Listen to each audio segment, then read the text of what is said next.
Olá, muito bom dia, seja bem-vindo, seja bem-vinda. Eu sou Felipe Nascimento, esse é o Morning News. Aqui você fica por dentro de todas as notícias que vão movimentar o Brasil e o mundo. Muita informação, muita análise para você ficar bem informado nessa terça-feira, hoje é dia 28 de junho. A gente começa essa edição com as mudanças na Petrobras. Hoje deve assumir o novo presidente da estatal, Caio Paes de Andrade. O nome dele foi aceito pelo Conselho de Administração da companhia por 8 votos favoráveis e 2 contrários na tarde de ontem, durante a reunião do Conselho de Administração. O governo e lideranças do Congresso Nacional esperam que Paes de Andrade atue para evitar novos aumentos nos preços dos combustíveis. Um dos argumentos que ele deve explorar é o de que a estatal precisa reforçar a parte social da sua pauta ESG. A Isabela Tacá, que está aqui comigo nessa manhã de terça-feira, tem mais repercussões dessa aprovação de Caio Paes de Andrade na Petrobras. Muito bom dia, Isa, boa terça para você. Bom dia, Felipe, ótima terça para você e para todos. Bom, o novo presidente da estatal já indicou os novos conselheiros que vão compor com ele. Mas a troca só deve ser efetivada após a realização de uma assembleia de acionistas. A data ainda deve ser marcada. A lista dos conselheiros é formada majoritariamente por ocupantes de cargos ou alinhados com o governo. Ontem, em cerimônia no Palácio do Planalto, o presidente Jair Bolsonaro comemorou a aprovação de seu indicado, citando uma nova dinâmica para os combustíveis. Vamos ouvir. Hoje o Caio está tomando posse lá na Petrobras, teremos uma nova dinâmica também na Petrobras, na questão dos combustíveis no Brasil. E tudo vai ser analisado na conformidade, na base da lei, sem querermos mexer no canetaço na lei das estatais, sem querer interferir em nada, mas com muito respeito, com muita responsabilidade, fazendo com que o Brasil realmente se alavanque. Agora, sob nova gestão, a Petrobras retomou os processos de venda de 3 refinarias. Abreu e Lima, em Pernambuco, a Presidente Getúlio Vargas, no Paraná, e a refinaria Alberto Pasqualini, no Rio Grande do Sul. O plano de desinvestimento em refino representa aproximadamente 50% da capacidade de refino nacional, totalizando aí mais de 1 milhão de barris por dia de petróleo processado. As operações estão alinhadas com a resolução do Conselho Nacional de Política Energética. Integra o compromisso firmado pela Petrobras para a abertura do setor de refino aqui no Brasil. Bom, e o líder do PT na Câmara dos Deputados, Reginaldo Lopes, protocolou uma representação no Ministério Público Federal que pede a investigação do ex-presidente da Petrobras, Roberto Castelo Branco, por prevaricação. Castelo Branco disse, em troca de mensagens, ter mensagens que poderiam incriminar o presidente Jair Bolsonaro. As provas estariam no celular corporativo da estatal, utilizado pelo então presidente da Petrobras. Na representação, o partido solicita que a empresa entregue o aparelho e os chips às autoridades e que sejam adotadas medidas penais, civis e administrativas também contra Castelo Branco e Jair Bolsonaro. Castelo Branco foi o primeiro presidente da Petrobras no governo Bolsonaro e deixou o cargo depois de insatisfações com os preços dos combustíveis. Pois é, o estado de São Paulo e Goiás foram os primeiros a anunciarem redução do ICMS no preço dos combustíveis, de acordo com a orientação federal. Mas isso acabou causando uma divisão entre os governadores que foram pegos de surpresa. Os estados teriam um acordo para fazer uma ação conjunta buscando compensação financeira por causa da perda de arrecadação. Em São Paulo, o governador Rodrigo Garcia estima a perda de 4 bilhões e 400 milhões de reais. A ideia dos secretários de Fazenda era aguardar a reunião que vão ter com o ministro do STF, Gilmar Mendes, hoje ainda, antes de anunciar essa redução do ICMS. Bom, e essa reunião com Gilmar Mendes deve começar agora às 9 horas da manhã. A audiência de conciliação entre os estados e a União busca um acordo nessa questão do ICMS. A audiência é vista pelos estados como uma forma de pressionar o governo federal sobre o veto de compensações das perdas.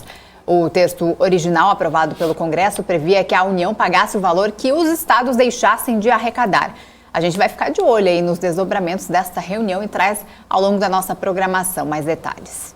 É isso aí. No mesmo dia em que o presidente do Banco Central, Roberto Campos Neto, falou que o pior da inflação já passou e ele também comemorou revisões para cima do PIB, o ministro Paulo Guedes também fez um discurso baseado no crescimento econômico.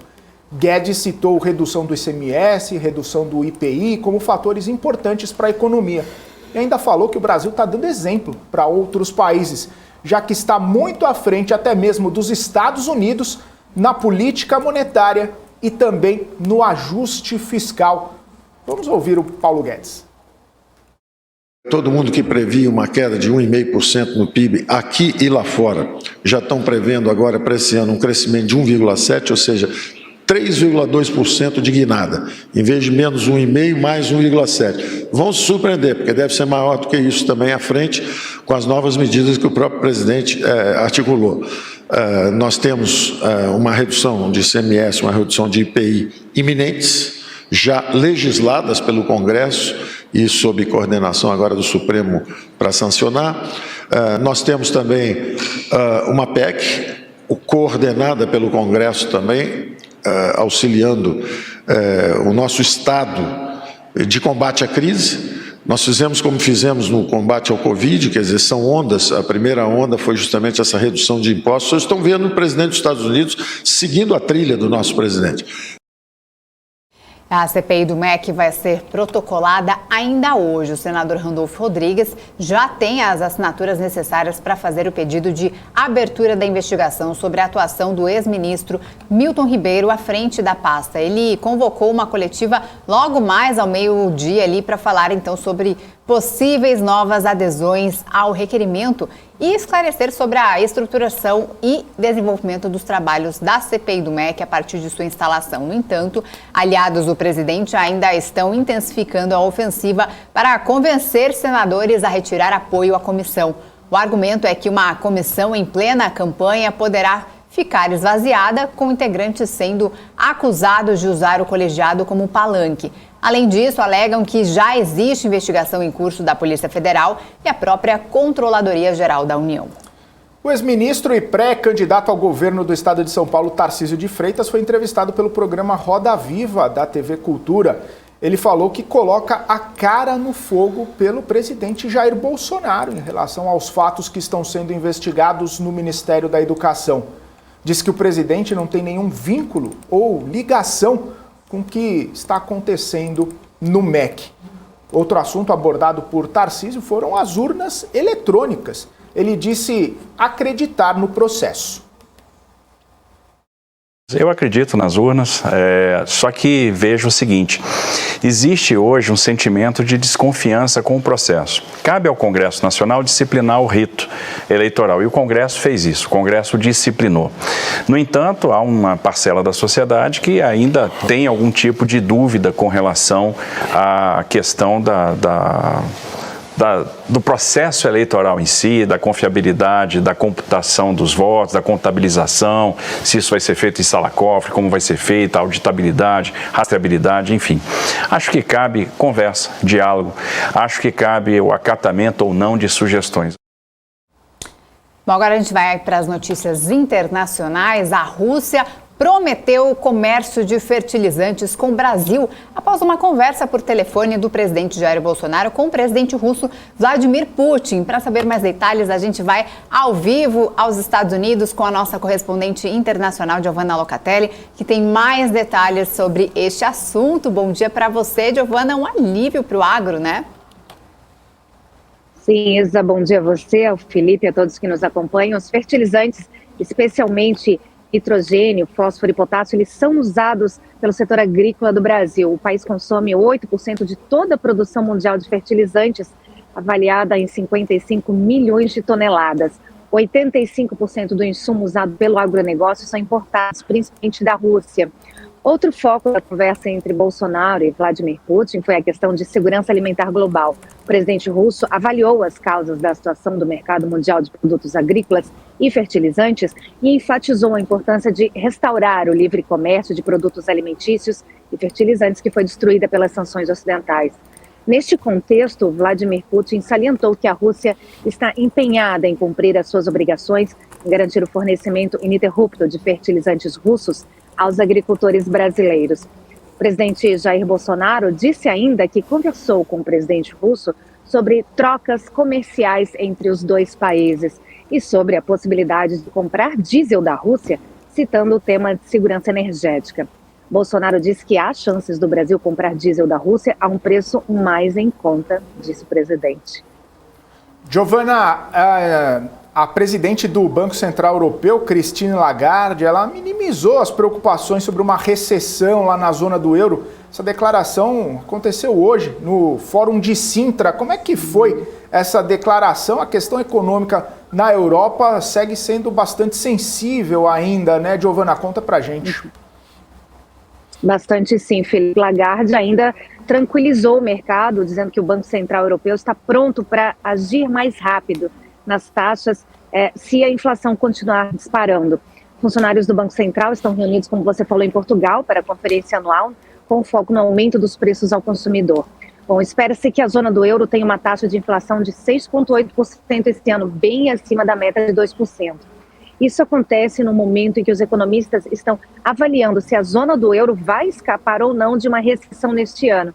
A região viu o crescimento estagnar aí em meio a uma crise de energia, sanções à Rússia, insegurança alimentar, né, como o mundo inteiro está sofrendo.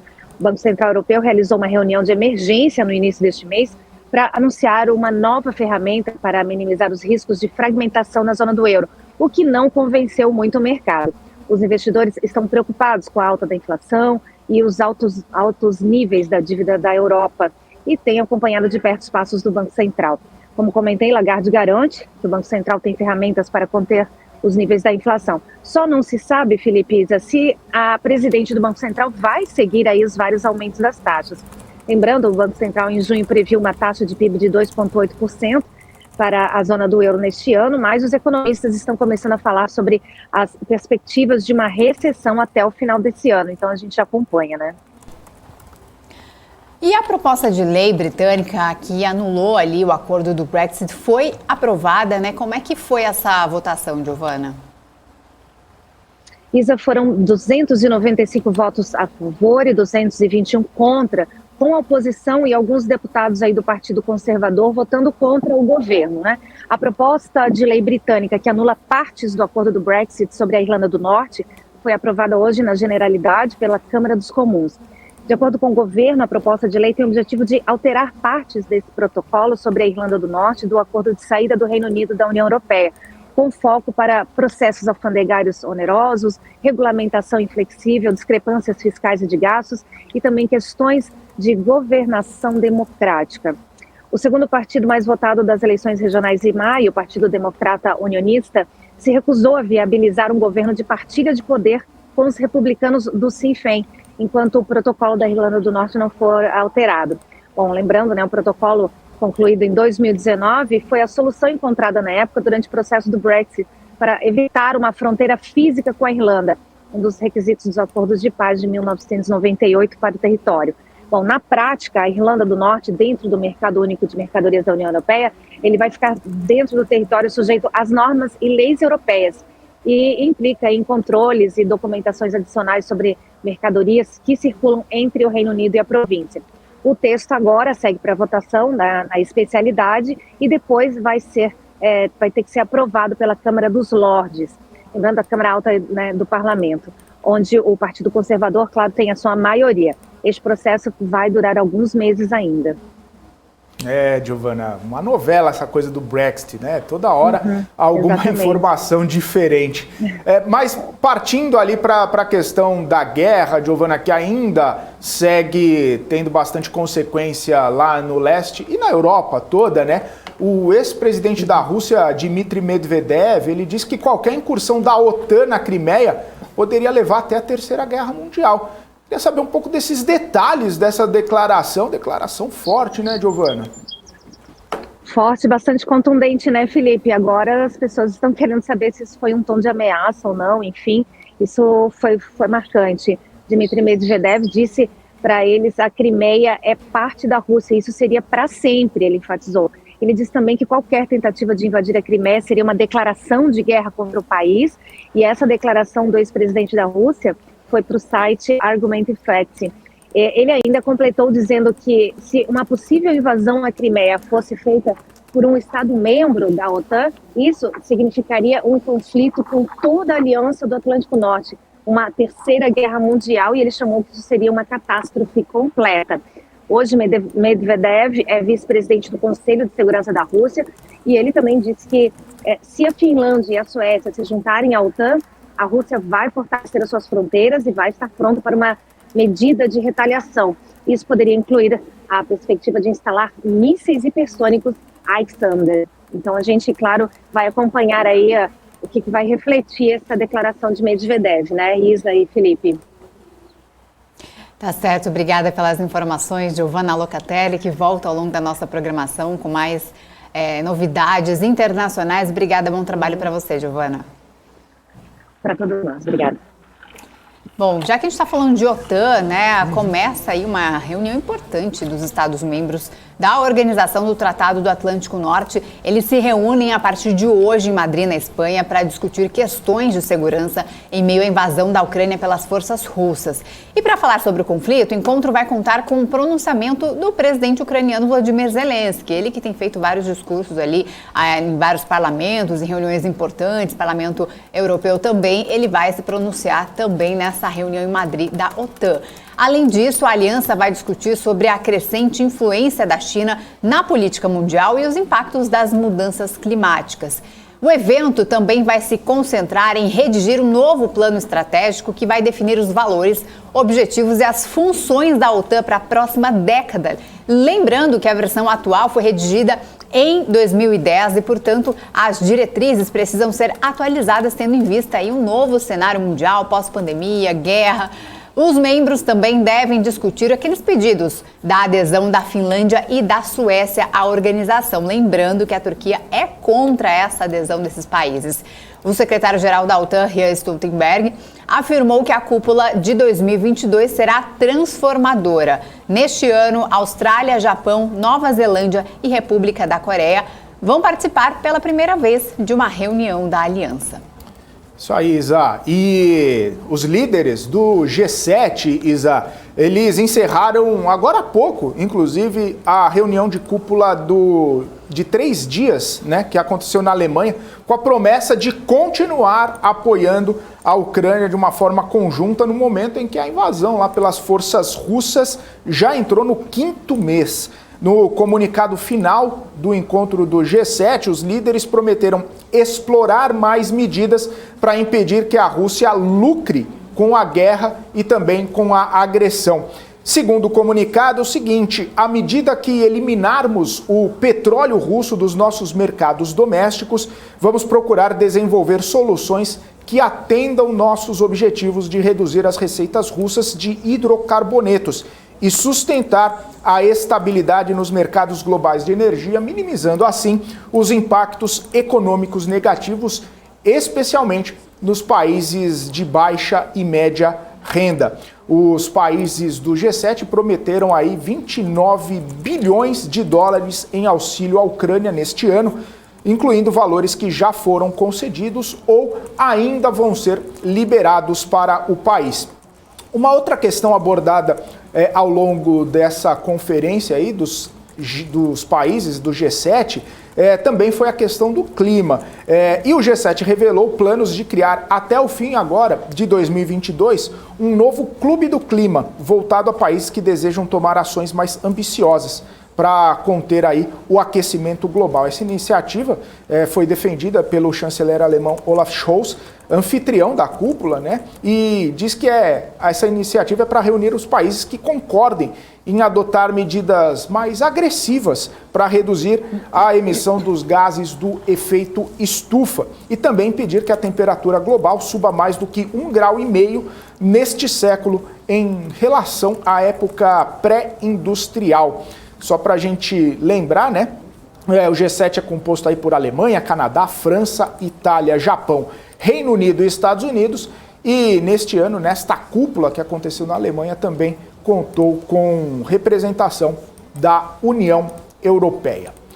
Daqui a pouquinho a gente vai bater um papo aqui sobre as movimentações do mercado financeiro. Guga Almeida, daqui a pouquinho chegando aqui no nosso Morning News para trazer os principais destaques do mercado financeiro.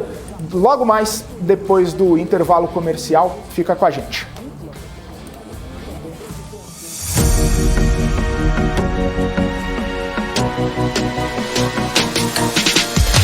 BMC News, informação que gera valor.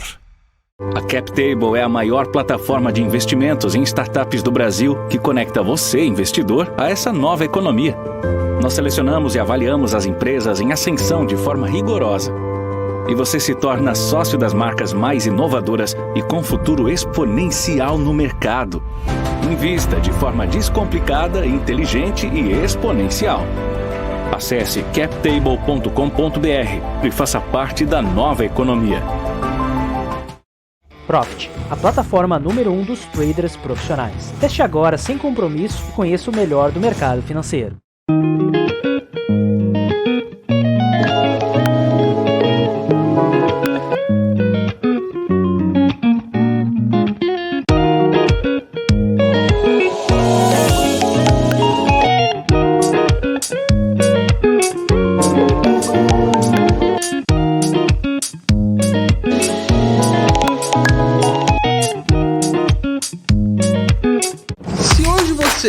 Assiste um filme, pede comida e chama um táxi em poucos cliques, por que você ainda faz o seu imposto de renda como se você estivesse na Idade da Pedra? Você não tem que ficar reunindo um monte de documentos ou fazendo todas as contas na mão. É possível sim fazer em poucos cliques utilizando uma plataforma chamada Velotex, que integra com as principais corretoras e plataformas para que você faça tudo de forma simples, fácil e totalmente segura. Vá no site velotex.com.br ou escaneie o QR Code e faça seu imposto de renda em 3 minutos.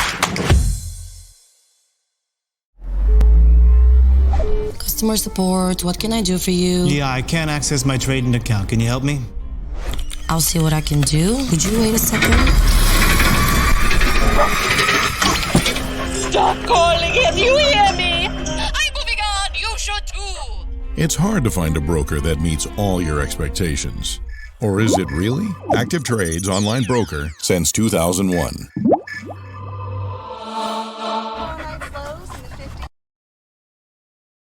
Fala, meu povo, beleza? Estão abertas as inscrições para o meu curso de opções e dessa vez vai ser diferente. Como assim? O intensivão será presencial.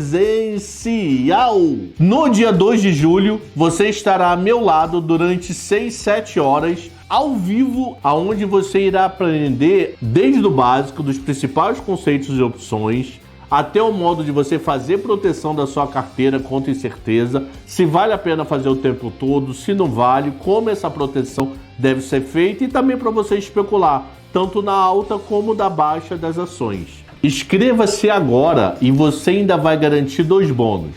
O primeiro bônus, a carteira recomendada de opções de Marco Saravalli, e o segundo bônus, a carteira de financiamento também de opções com Marco Saravalli. Te espero lá.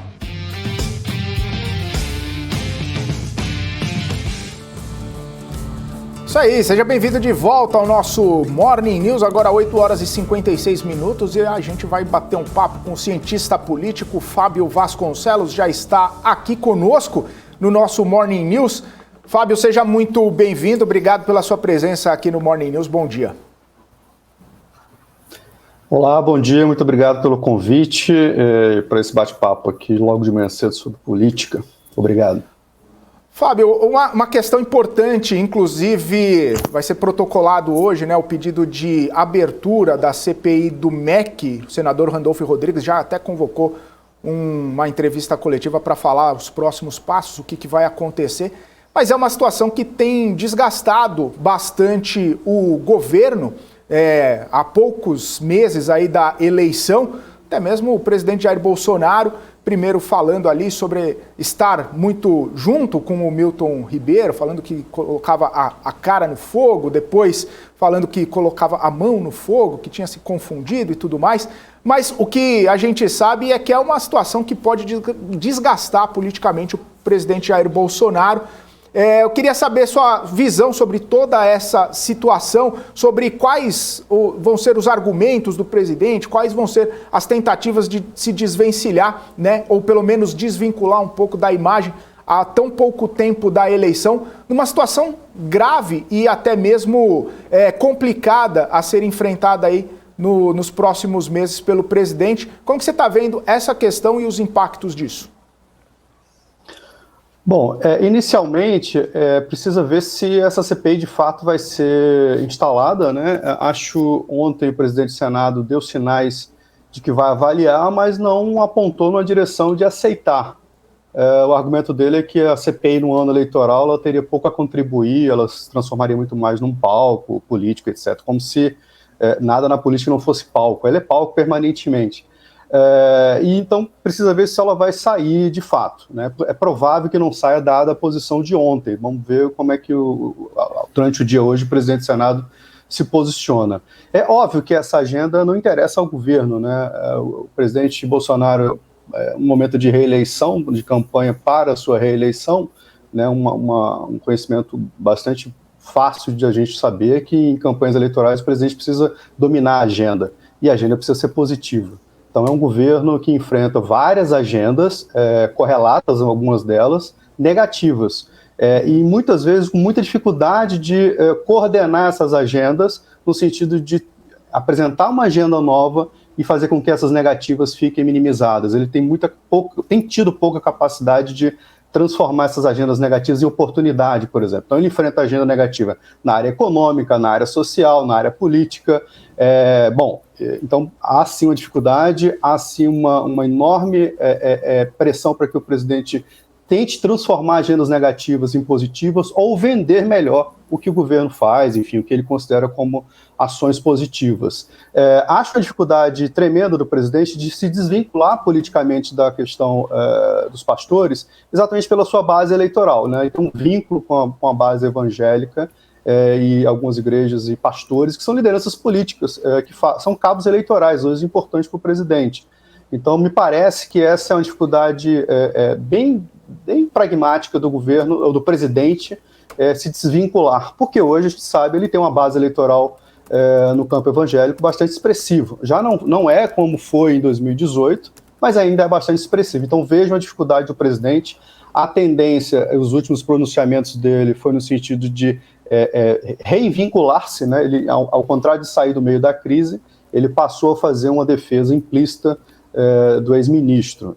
Me parece que esse é o cálculo eleitoral dele, né? Ele tem uma entrada no mundo evangélico importante, embora esses pastores não tenham vínculo direto com algumas igrejas e alguns segmentos que o apoiam, mas continua sendo campo evangélico. Então há uma dificuldade do presidente do ponto de vista político nesse momento. Um esforço enorme por parte do Planalto em tentar diminuir os impactos dessa alta do combustível, da inflação. A gente acompanhou aí falas do presidente com essa troca do presidente da Petrobras de que ele vai tentar frear esses preços para diminuir no bolso do brasileiro. Você acredita que com esse resultado, com o combustível mais barato, isso pode afetar diretamente na eleição? A gente pode ver nas próximas pesquisas, com essa baixa do combustível, intenções de votos mais favoráveis ao presidente? Bom, se a gente partir da premissa de que os preços de fato cairão, né? Os preços ficarão num valor acessível para a maior parte da população, não só aquelas que usam carro, né? Uma classe média que tem carro, mas os combustíveis do frete, combustível para, enfim, todo o sistema da economia que depende do combustível, né? A gente tem que pensar em dois efeitos. Um efeito de curtíssimo prazo, né? Que é um efeito imediato na bomba, né? Então, uma possibilidade, por exemplo, São Paulo ontem já reduziu o ICMS. Então, esse efeito imediato, do ponto de vista objetivo, ele pode ocorrer.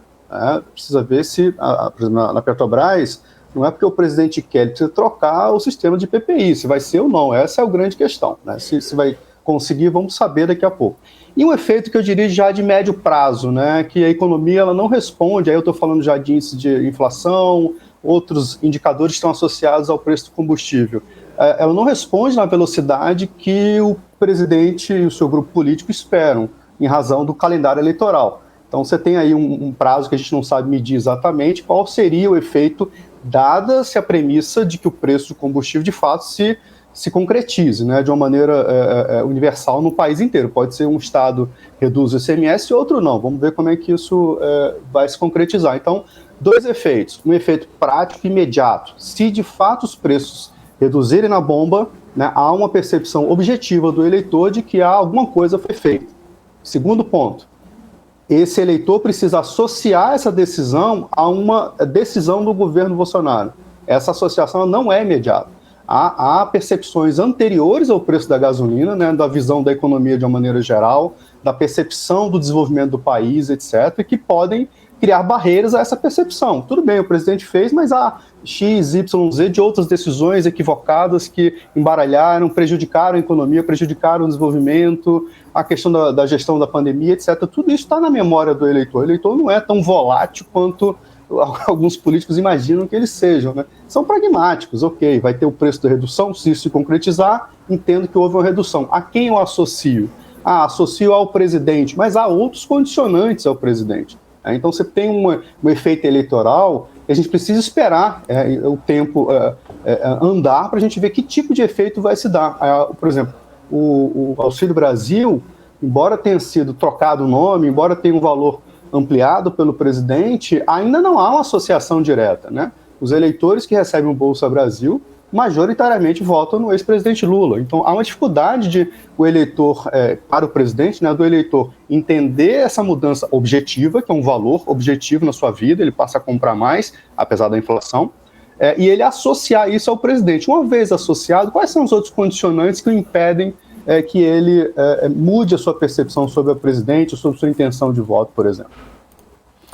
Fábio, e tem uma questão, né, que ainda nesse sentido que você está comentando sobre a percepção e sobre atrelar determinadas medidas do governo, que agora mesmo, né, o presidente Jair Bolsonaro falou que hoje ele pode aumentar o Auxílio Brasil de R$400 para R$600, tem a questão do voucher para os caminhoneiros, tem aumento também naquele auxílio gás, e tudo isso ainda está muito atrelado a uma liberação da lei eleitoral, que a lei eleitoral ela não permitiria isso. Tanto é que está sendo até cogitado, de repente, ali um estado de emergência, ou até mesmo uma passagem ali pela Controladoria Geral da União, né? O presidente Jair Bolsonaro assinou o decreto ontem para a CGU conseguir fazer essa avaliação se fere a lei eleitoral, se não fere a lei eleitoral, por causa de algumas ambiguidades.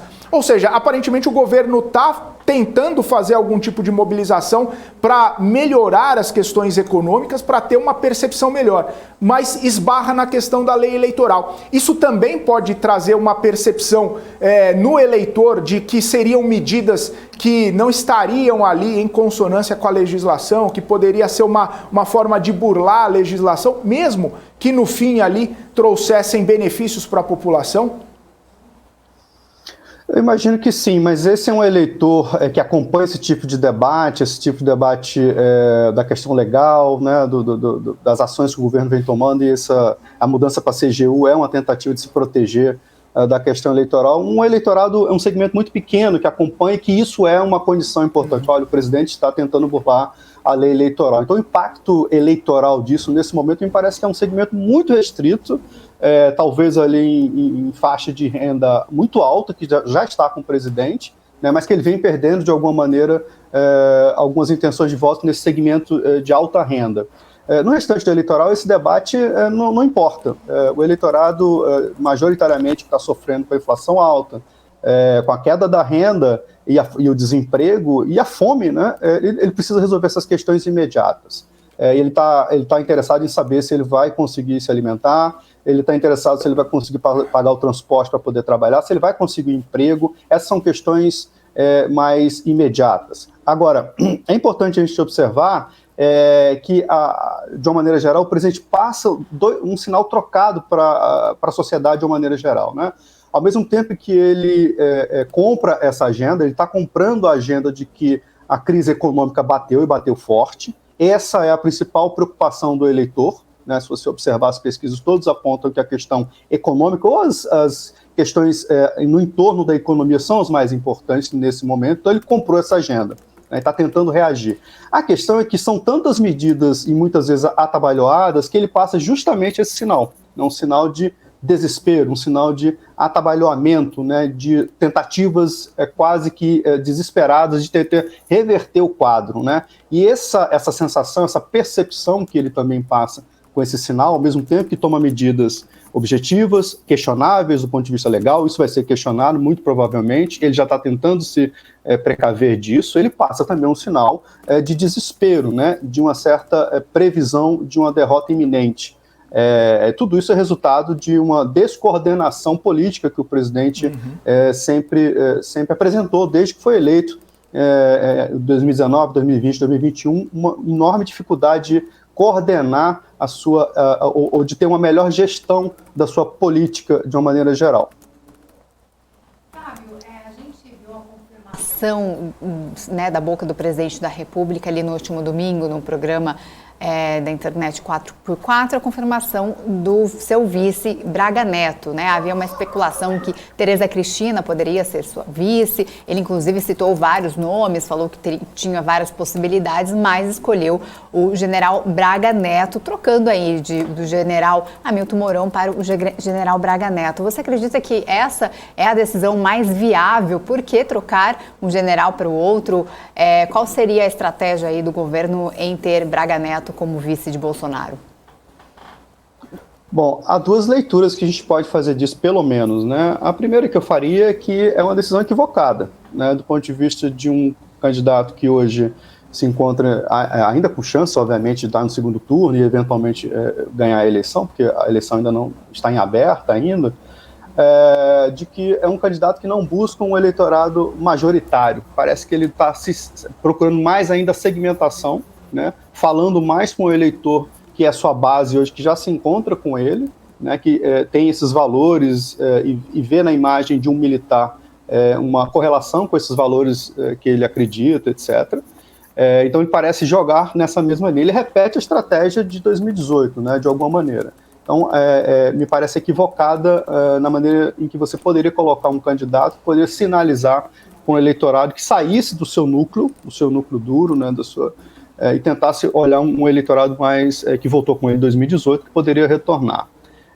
A outra leitura que a gente pode fazer é do ponto de vista de governo, né? Na hipótese de Bolsonaro vencer, me parece que a escolha de novamente um general, e não de um civil para ocupar a vice-presidência, sinaliza de novo uma angústia que o presidente sempre apresentou implicitamente, e fez essa escolha em 2018 pensando nisso, né, como há uma incapacidade de gestão política do presidente, embora ele tenha aderido ao centrão, tenha feito esse movimento, o que é importante do ponto de vista da gestão política, deu uma certa acalmada ali, ele faz um movimento inverso de novo como anteparo. Então eu vejo a escolha do vice-presidente de linhagem militar como anteparo do presidente. Novamente, uma repetição do discurso de que, na eventualidade ou na hipótese de algum impeachment, né, caso ele seja reeleito, existe sempre o que a gente chama de uma espécie de, uma vez eu conheci esse nome numa conversa entre amigos, de uma democracia emparedada, né? Ele deixa sempre ali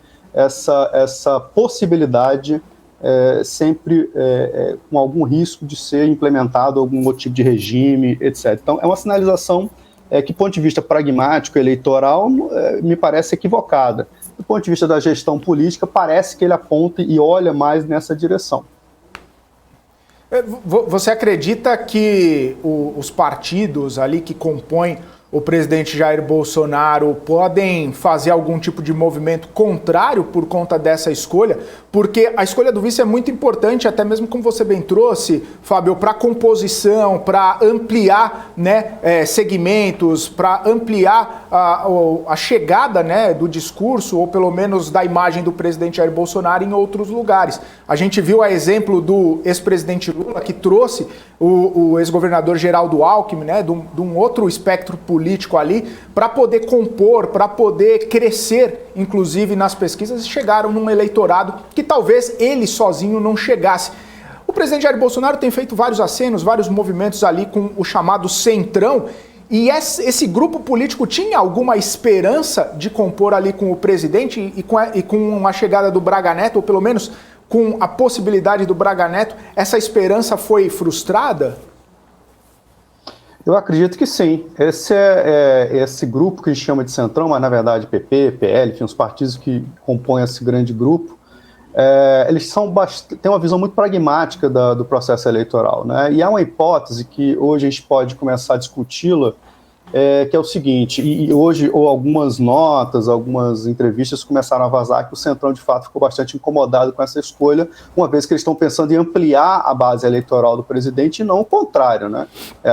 A escolha do vice, nesse sentido, o perfil do vice aponta o contrário, não de ampliação, mas de restrição do ponto de vista dos eleitores que o presidente precisa para chegar até a reeleição.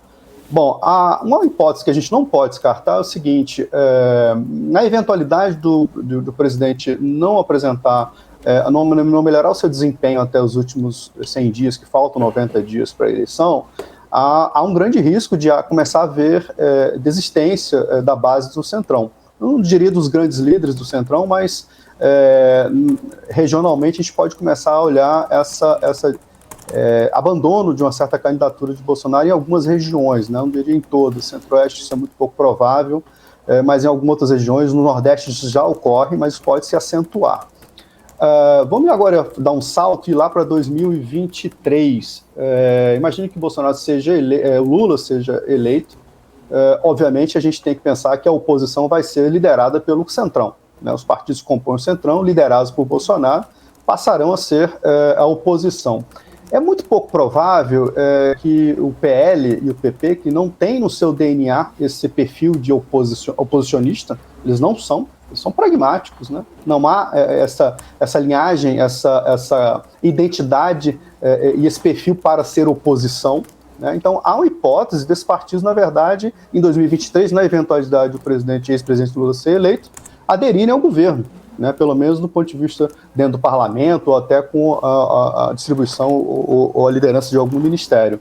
Nessa situação, você cria um quadro bastante complexo para possivelmente, né, o ex-presidente Bolsonaro. Para onde ele vai? Ele vai ser oposição, mas dentro do PL, ou ele vai ser governo? Olha que situação que se avizinha. Então, há uma dificuldade do presidente novamente, né, que é uma fragilidade bastante conhecida, de coordenação e de compreensão de algumas tendências, até para o partido que ele foi, né? E nesse momento a escolha do vice, eu acho que reacentua essa incapacidade de leitura do momento. O Bolsonaro parece compreender que a conjuntura eleitoral de 2022, da reeleição, é a mesma de 2018. Né? Aí há um grande equívoco na sua leitura, né? E a escolha do vice aponta nessa direção, a maneira como ele se posiciona como candidato, curiosamente, que tangencia ou se aproxima muito de uma leitura antissistema, antigoverno, quando ele é governo, né? Apoiar a CPI da Petrobras,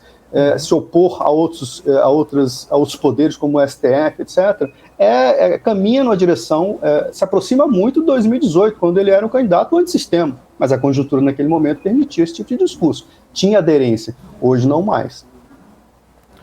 Tá certo então, Fábio. Quero agradecer sua participação aqui com a gente. Obrigado mais uma vez pelo seu tempo e suas explicações aqui no nosso Morning News. Até uma próxima. Ótima terça para você. Obrigado, bom dia. Bom dia. Bom dia.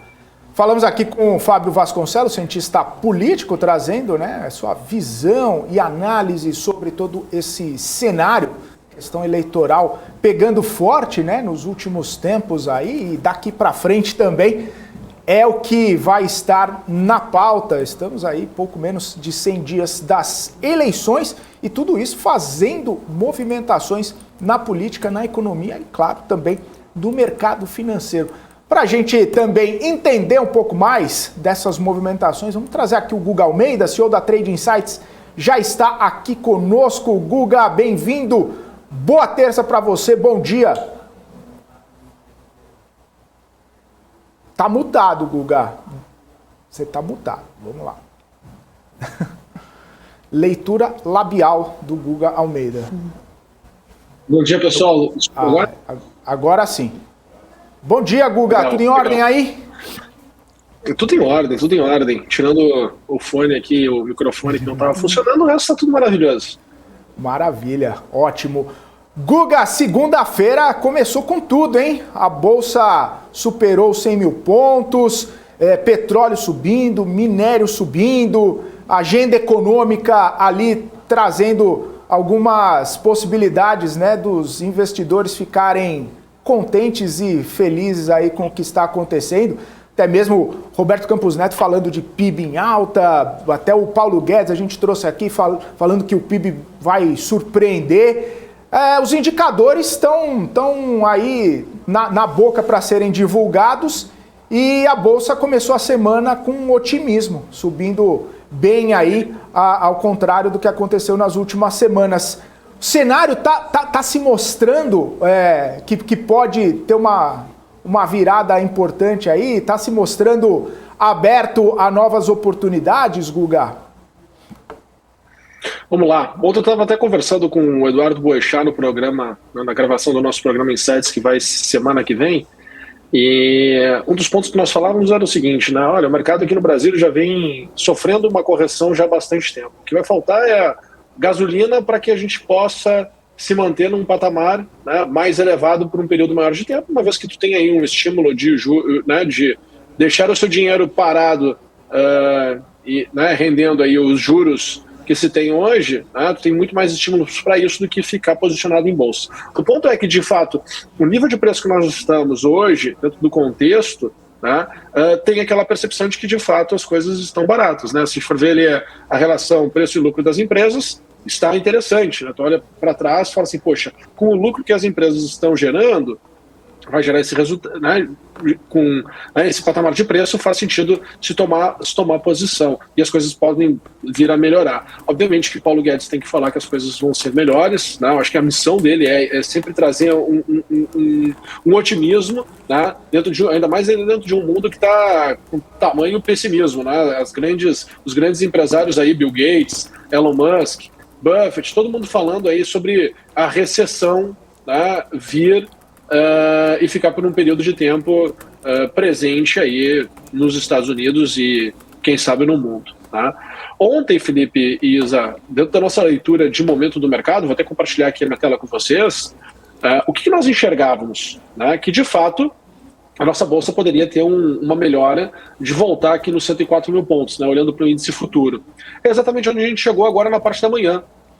Né? Então, a marcação do nosso pre-market de ontem, nós estávamos nesse patamar de preço, que era os 100 mil pontos, né?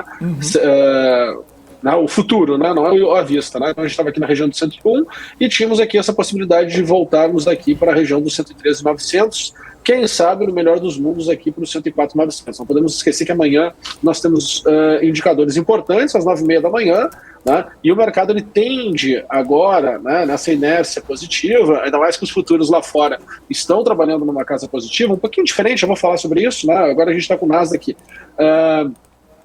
abaixo, né? A oscilação de Nasdaq está menor do que a oscilação do Dow Jones, o que mostra de certa forma a aversão, né, a risco. Geralmente, quando a gente está aqui no positivo, dá uma olhadinha para o índice futuro do Nasdaq e do Dow Jones, né, porque ele tem ali características diferentes. Então, por exemplo, olha, o mercado Nasdaq vai estar acima do Dow Jones, né? Nasdaq, o mercado está mais desestimulado, é o contrário. Né? O mercado está mais neutro, os dois estão trabalhando ali meio que no mesmo nível de oscilação, que é o que está acontecendo hoje, mais ou menos hoje, né? Um pouquinho de aversão, porque o Nasdaq está um pouco abaixo ali do índice futuro do Dow Jones. Então, e chegando, né? E o mercado chegando aqui nos seus objetivos que a gente estava traçando. Então, esse era o cenário de repique, né, Felipe, que eu tinha. Eu, a partir desse patamar de preço, eu volto, né, a puxar o freio de mão, né, se estava buscando alguma oportunidade, era uma oportunidade pontual, tinha aí janelas de oportunidade de fato, se a gente for olhar para Petrobras, tá? O upside que se tinha era de 12% a 15% que poderia subir, e isso traria um estímulo bacana, principalmente para os movimentos de opções. Então, a missão do investidor agora, desse momento, é de fato ficar pescando, né, procurando algumas oportunidades pontuais no mercado. né? Eu não consigo enxergar assim, vou tomar uma posição e vou ficar tranquilo porque nos próximos 2 anos, 3 anos, as coisas vão estar tudo super bem, super saudável, a gente vai passar aqui por um período muito bacana. Pelo contrário, a gente teve 2 anos assim que bolsa subiu, né, estimulado, ao meu ver, de forma artificial, tá? E, querendo ou não, agora tem que se acomodar, né? E essa velocidade que vai se acomodando vai gerando oportunidades pontuais, né? Porque aí acomoda, né, cai para um patamar, vai ter repique, vai pegar ali movimentos de 10%, 15%, vai ter que zerar, então tu vai precisar ser mais dinâmico no mercado. Tá? E provavelmente isso vai durar aí por uns bons anos, essa necessidade de ser dinâmico nos mercados, porque conforme a tecnologia vai evoluindo, conforme mais e mais participantes vão tendo consciência e acessibilidade, né, eles têm acesso a plataformas que tu possa negociar de forma mais intensa, mais rápida, conforme vai tendo mais robôs sendo utilizados para negociar na bolsa, isso vai gerando um movimento completamente diferente do que se tinha no passado. Então, quando no passado se pagava para as pessoas que gastavam muito tempo, né, e trabalho para poder ter acesso à informação. Então, se pagava aí caríssimo por taxas de administrações, taxas de performance, né? Ó a Síria aqui, ligado. Então, se pagava caríssimo por isso, por taxa de administração, taxa de performance, porque essas pessoas elas tinham um diferencial, né? Elas se focavam em buscar essas informações e, né, você pagava para ela tomar risco por ti. Hoje, isso tudo está mudando. Não é à toa que o ecossistema de ETF está tão forte lá fora e assim por diante. Então, é um novo mundo com novas premissas, que a gente precisa ser mais dinâmico, ser mais rápido, né? Não podemos dar muita bola para o nosso ego, temos que ser humilde perante as incertezas que se tem no mercado, né? Para conseguir de fato performar e utilizar de todos os benefícios, porque parece que tem mais coisas para ser feito, mas pelo contrário, né? A gente tem muito mais benefícios hoje por, né, se permitir ser dinâmico, por se permitir olhar para as oportunidades, né? Então, quem tiver uma mente mais flexível, né, que tiver uma capacidade de se adaptar melhor, vai performar e vai performar muito bem nos mercados daqui para frente. Ô Guga, o minério subindo na China com menos restrições ali da Covid, tem gente falando que pode aí voltar aos $130. Pode ser um gatilho bom para a Bolsa? Bom, minério de ferro, vamos lá, né? Estamos falando de novo de commodities, estamos falando aí de novo de tomada de crescimento, né? De retomada de economia, né? Estamos falando aí de novo de estímulo. Com certeza, eu vejo que, na verdade, $130 está aqui, né? O patamar que está o minério de ferro. Eu acho que a gente tem que olhar para os patamares que a gente possa vir a chegar numa distorção muito forte lá na frente. Tá? Então, quando eu olho para minério de ferro hoje, tá, o que eu enxergo? Vou compartilhar aqui com vocês a minha tela. O que eu enxergo? Eu enxergo que nós tivemos um período muito forte ali de abril de 2020 até maio de 2020. Esse período foi muito intenso. Aqui se falava muito de Vale, tanto que tem até algumas brincadeiras, né, que alguns analistas falavam que quem não tem Vale é louco. Né? O pessoal falava, Vale como é que eu falava? Era como se fosse um caixa eletrônico, né? Uma máquina de tirar dinheiro. E a gente tinha várias narrativas no período. Obviamente, né, que o mercado, quando entra num consenso, vem o movimento contrário, né? Vem o movimento na contramão, vem aquele movimento que deixa todo mundo de orelhinha murcha, né? E é engraçado. Mas, enfim, tivemos todo esse movimento de baixa, tá? E depois nós tivemos, Isa, no dia ali, em 12 de novembro até o período ali 4 de março deste ano, né? Então 12 de novembro do ano passado até 4 de março deste ano de 2022, nós tivemos aqui mais um movimento direcional, tá? Nesse período, o minério de ferro, ele se valorizou 87%, tá? 87%, então nota bem, né, o tamanho da valorização, não voltando para as máximas. Tá? Só que aqui a gente está dentro de todo um contexto, e vou fazer uma projeção aqui bem como é que eu vou dizer assim, bem agressiva, tá? Quando a gente olha para esse contexto aqui, a minha projeção, tá, para o minério de ferro é, sim, continuar um movimento de alta podendo chegar aos $200 de novo, tá, a tonelada, e se por um acaso a China vier com força, tá, com a retomada e querendo crescer, porque a gente não sabe, né? Isso é aquela coisa, a China crescendo vai ajudar os outros países? Sim, será que ela quer ajudar? Não, então volta. Ela consegue jogar esse jogo, porque querendo ou não, ela tem lá, ela não tem o problema que os outros países têm, né? Cada 4 anos troca de presidente, cada 4 anos toda aquela expectativa, aquela bagunça, o que vai ser feito, o que não vai ser feito. A China não tem isso. Então ela joga um jogo completamente diferente dos outros. Tá? Então se a gente for olhar para o minério de ferro e for pensar em China, sim, se ela quiser continuar estimulando, tem total condições de, quem sabe, né, se por um acaso entrar numa tendência forte, numa tendência intensa, o minério de ferro ir para um patamar muito mais elevado. Isso machucaria, querendo ou não, o mundo todo. Se o ponto é inflação, se o ponto é tudo isso que a gente está vendo, tem que ficar atento, sim, porque isso dificultaria e muito essa retomada, quem sabe, aí da economia. Seria muito mais caro para todos os países, né, investir em infraestrutura, e a gente sabe que infraestrutura é algo que gera muito emprego, mexe muito na economia, oxigena demais a economia, né? E a gente precisa, para esse tipo de investimento, obviamente, a gente precisa de muito minério de ferro e petróleo. Maravilha, Guga, valeu então. Amanhã estaremos juntos novamente aqui no Morning News. Abraço, bons negócios e boa terça para você. Abraço, pessoal. Bons negócios e uma ótima terça para todos nós. Valeu. Tchau, tchau. Bom, agora a gente vai para Brasília com a nossa repórter Kelly Cali, porque o senador Fernando Bezerra deve apresentar logo mais às 11 horas da manhã o relatório da PEC dos combustíveis. A proposta é a aposta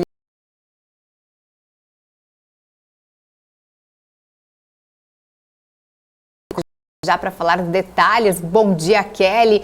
Finalmente ele vai divulgar mesmo esse relatório? Então, Isa, parece que o grande dia chegou para o líder do governo, para o governo e também para o senador Fernando Bezerra, porque por aqui a pauta que espera, né, realmente o andamento essa PEC dos combustíveis. Bom dia a você, bom dia Fê, bom dia a todo mundo que está acompanhando a gente aqui no Morning. Está marcado então, como você disse, Isa, para 11 horas da manhã, a apresentação desse relatório. Na verdade, essa apresentação vai ser feita ali com um dia de atraso, considerando a previsão dada na semana passada pelo próprio Fernando Bezerra, tá?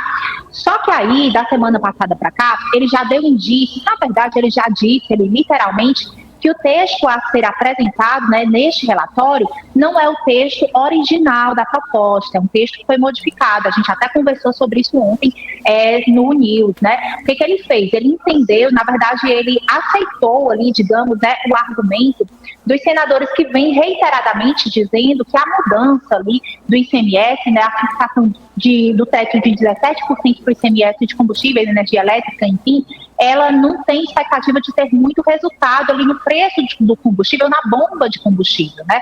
Então, apegado nesse argumento aí, ele acabou fazendo mudanças no texto, né, segundo o próprio relator, de forma que o orçamento que seria voltado em tese para essa compensação seja redirecionado para inflar 2 benefícios, né, que é o Auxílio Brasil e também o Vale Gás.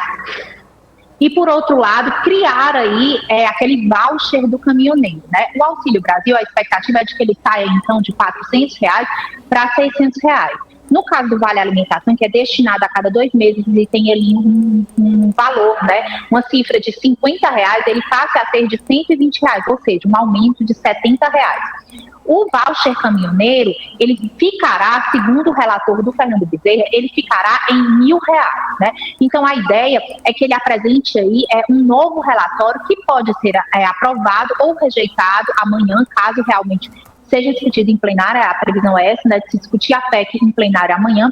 esse substitutivo, né, esse relatório, ele pode ser aí, então, votado a favor ou contrariamente. Caso seja contrário, né, e se houver aprovação, significa dizer que os senadores estão votando ali pelo texto original, porque é quase impossível de acontecer. A gente já conversou algumas vezes aqui que, em geral, essas negociações, elas acontecem ali de maneira alinhada ao Palácio do Planalto, ao Ministério da Economia, sobretudo quando é uma pauta que se quer aprovar.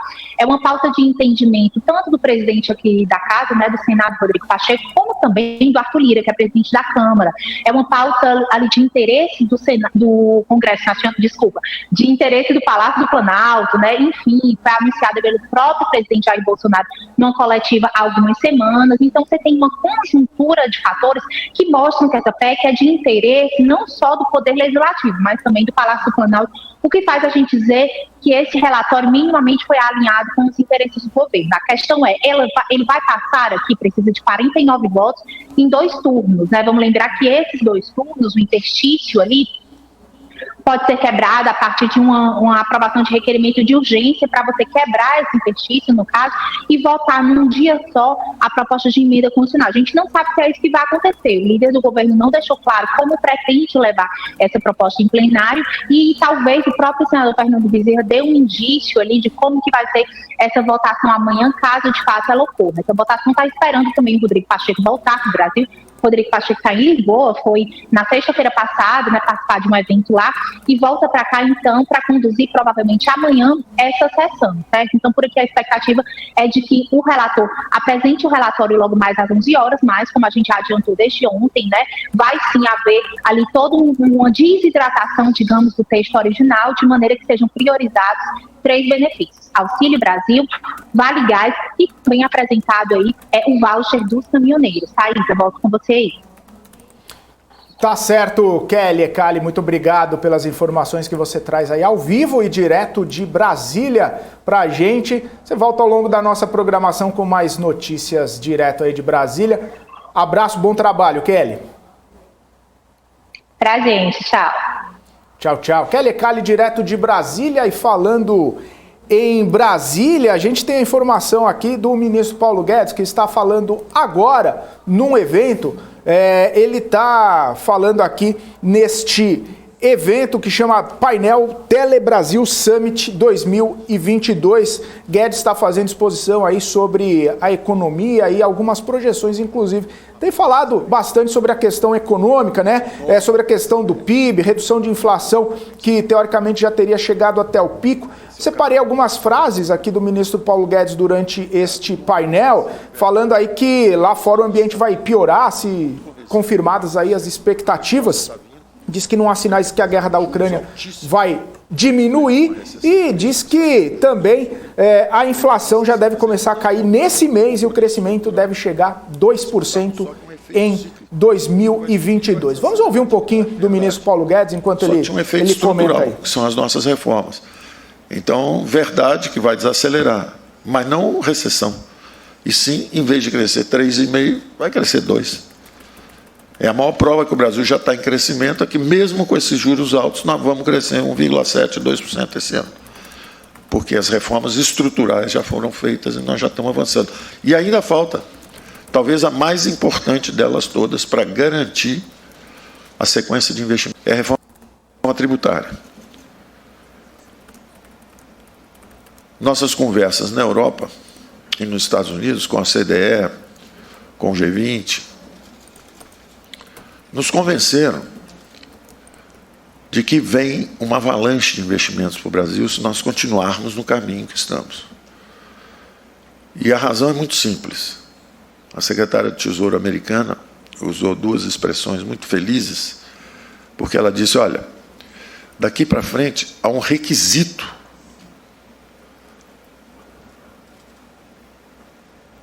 que tem que ser uma exigência que tem que ser satisfeita para que haja investimentos no país. Ele tem que estar perto de nós.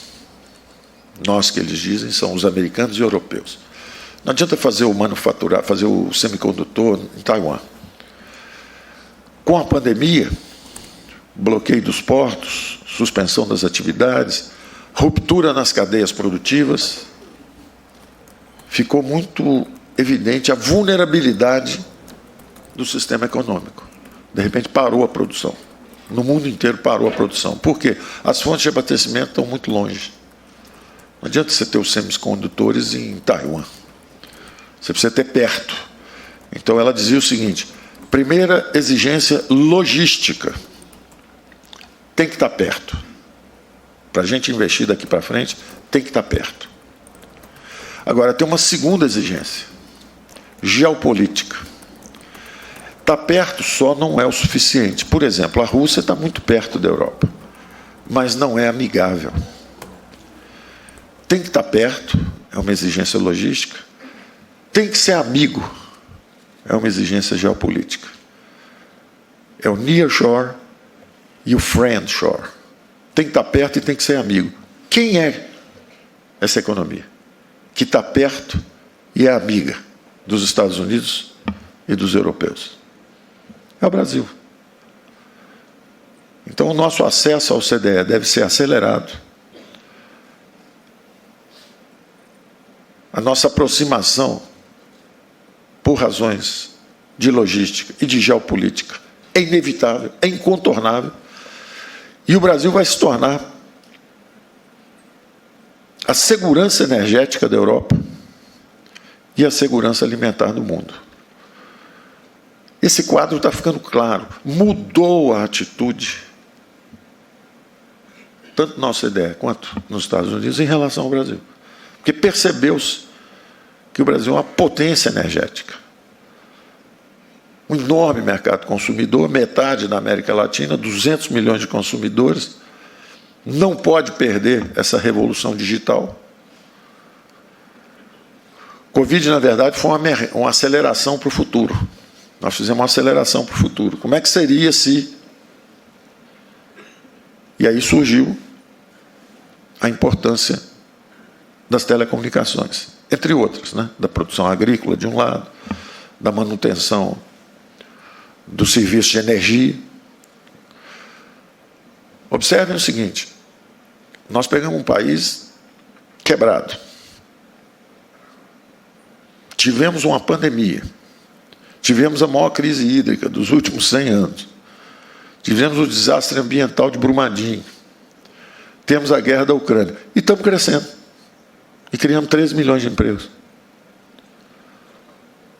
Deve ter alguma coisa que nós estamos fazendo certo. Então, a narrativa que você vê na mídia, a narrativa que você vê por aí, ela não corresponde à verdade. É uma falta de honestidade intelectual absurda. Querer comparar um governo agora com um governo antes que causou uma recessão e uma perda de 3 milhões de empregos por incompetência. Fora os desvios de recursos, tudo que nós encontramos. Uma comparação incorreta, né? Você tem que comparar frente aos desafios que o Brasil tem sofrido, como tem sido a nossa velocidade de resposta. Então, o Brasil já está nessa rota do crescimento, os investimentos já estão encomendados, o aumento de produtividade é a coisa mais importante que pode acontecer para aumentar salário, para aumentar emprego, para aumentar capacidade produtiva. A curto prazo, você aumenta a produção com maior utilização da capacidade instalada. Mas, a longo prazo, um país cresce pela acumulação dos fatores de produção. Então, você tem que acumular capital, você tem que empregar mais gente, absorver mão de obra. Você tem seus recursos naturais, que o Brasil tem muitos. Você tem também o capital institucional, que é decisivo. O capital institucional, se as pessoas pensam errado e as instituições se atrofiam, um país que já teve a 5ª maior renda per capita do mundo, que é a Argentina, desce. E desce 100 anos. Isso aí, ministro Paulo Guedes, falando nesse evento aí sobre questões econômicas. O ministro, Ele tem dito reiteradas vezes aí, né, sobre essa questão do crescimento econômico, principalmente na força da retomada brasileira no pós-pandemia, o que ele chama, né, de recuperação da economia em V. Inclusive, a gente está monitorando, porque daqui a pouquinho, às 10h30 da manhã, saem os dados do CAGED. O ministro Paulo Guedes comentou ali sobre a questão do crescimento econômico, do crescimento da geração de empregos, e o CAGED de maio, né, que é o Cadastro Geral de Empregados e Desempregados, ele vai ser liberado a partir das 10h30 da manhã de hoje. Eu só queria destacar alguns pontos aqui que o ministro Paulo Guedes falou, né? Ele está bem otimista, né? Embora muitas pessoas, economistas, dizendo aí que o mundo pode enfrentar uma recessão, né? Até mesmo nos Estados Unidos, na Europa. A Christine Lagarde falou mesmo hoje a questão da recessão na Europa.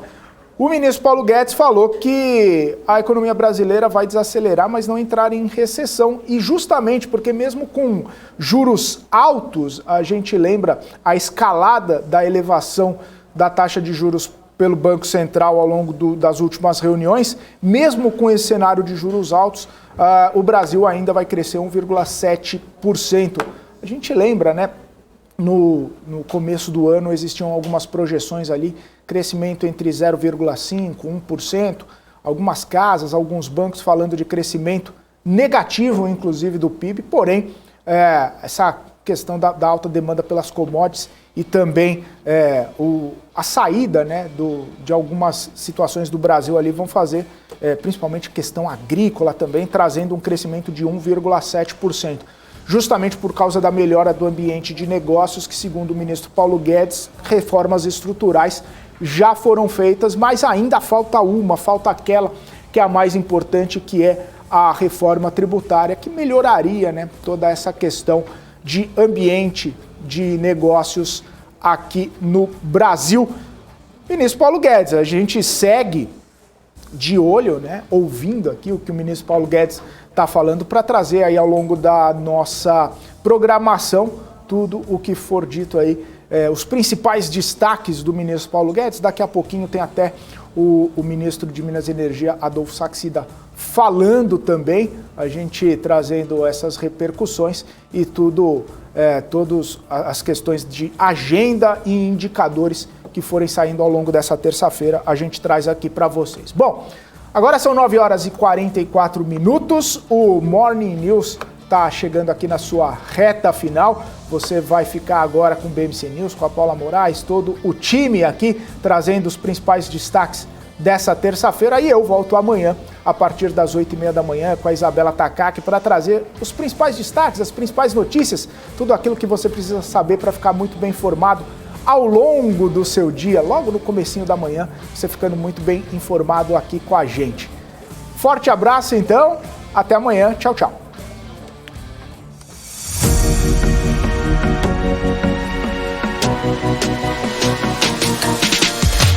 BMC News. Informação que gera valor.